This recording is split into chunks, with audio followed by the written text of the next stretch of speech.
हाल के अमेरिका में हुए एक कार्यक्रम में राहुल गांधी कई प्रकार के विवादित बयान दिए हैं, जिसको लेकर राजनीतिक क्षेत्रों में घमासान मच गई है।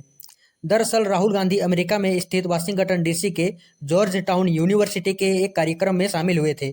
वहां पर राहुल से पूछा गया कि भारत में आरक्षण कब तक चलेगा। इसके जवाब में राहुल ने कहा है कि कांग्रेस तभी आरक्षण खत्म करने के बारे में सोचेगी जब देश में सभी को समान अवसर मिलने लगेंगे। फिलहाल भारत में अभी ऐसी स्थिति नहीं है, ऐसा राहुल गांधी ने कहा है। अब इस पर कई नेताओं ने अपनी प्रतिक्रिया दिया है। बसपा के मायावती ने कहा है कि राहुल से सतर्क रहें, वे आरक्षण को खत्म करने की कोशिश में जुटे हुए हैं। वहीं पूर्व केंद्रीय मंत्री रविशंकर प्रसाद ने कहा है कि आरक्षण का विरोध राहुल के विरासत में है।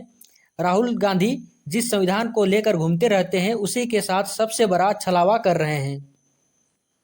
राहुल के आरक्षण वाले बयान के विरोध में रविशंकर प्रसाद ने कहा है कि ये आरक्षण खत्म करने की उनकी सोची समझी रणनीति और षड्यंत्र है।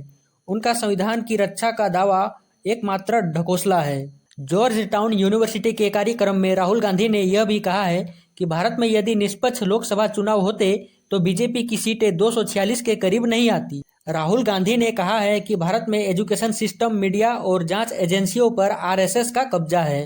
दरअसल राहुल गांधी जब भी विदेश यात्रा में जाते हैं, वे भारत को लेकर किसी न किसी प्रकार का विवादित बयान जरूर देते हैं। मई 2022 में ब्रिटेन में राहुल गांधी सीबीआई और ईडी का हवाला देते हुए भारत का तुलना पाकिस्तान से कर दिया था, जिसके विरोध में बीजेपी ने राहुल के ऊपर भारत को बदनाम करने का आरोप लगाया था।